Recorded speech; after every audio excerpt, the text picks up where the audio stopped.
So, you're thinking about applying for a master's degree, especially in a field as cool and unique as music therapy. It can feel, well, super intimidating, right? You see a big university name, you start thinking about intense auditions, and the pressure just starts to build. But what if I told you the whole process isn't what you think it is? Let's pull back the curtain and look at what Chulalongkorn University's program is actually looking for. So what's the secret sauce here? Do you need to be some kind of concert-level piano virtuoso? Or maybe you need a PhD in psychology before you even apply? Well, let's break down what it really takes, because I think you'll be surprised by what truly matters.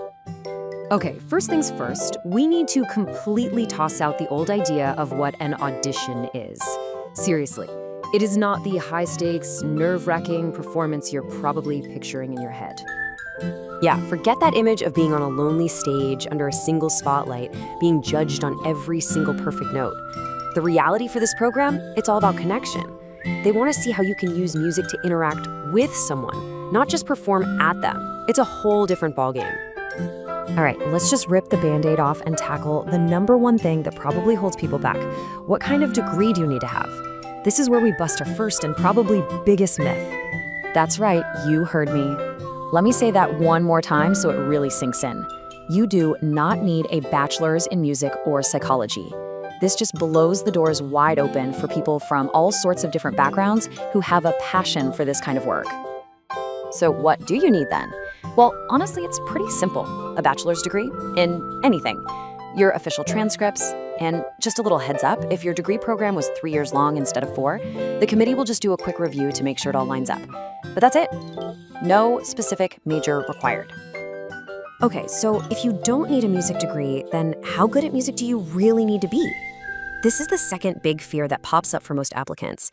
And honestly, the program has a fantastic way of looking at it. I absolutely love this analogy. Think about it.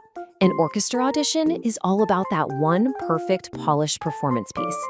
But a survival kit, that's about having practical, useful tools that you can pull out and adapt to whatever situation you find yourself in. And that right there is the key. This all comes down to a concept they call functional musical skills. It's not about being perfect, it's about being practical.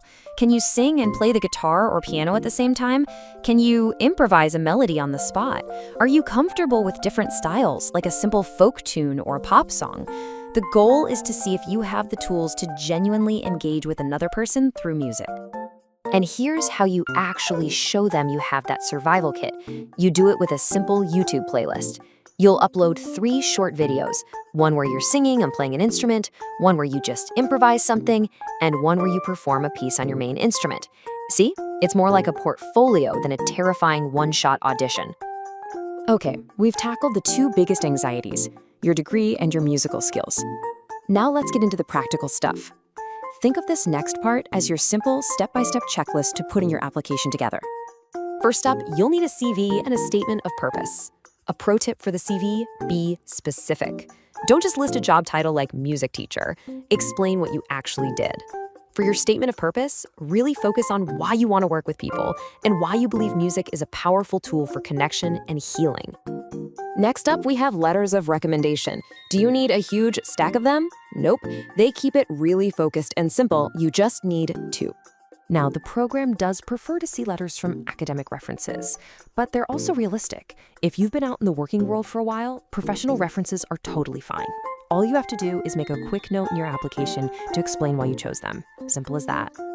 Because this is an international program, you'll have to show your English skills using one of these standard tests. Now, you might be exempt from this if you got your degree from a university where everything was taught in English. But, and listen up, this is a really important tip.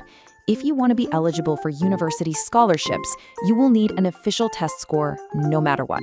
No exceptions. So we've covered all the paperwork, all the skills, but let's get to the heart of it. What kind of person are they really looking for? This is the piece that ties everything else together. It's about who you are, beyond all the forms and videos. They're not looking for another performer to add to their roster. They're looking for something much, much more profound than that. They're looking for someone who is ready to be both a student and a helper. A student who's prepared for some pretty tough academic work in medical and psychological topics. And a helper. someone with a real, genuine drive to use their skills to help other people. When you boil it all down, it really comes to this. Are you a people person? Are you truly motivated by a desire to help?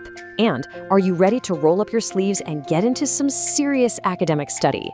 These personal qualities, they're just as important, maybe even more important than anything on your musical resume.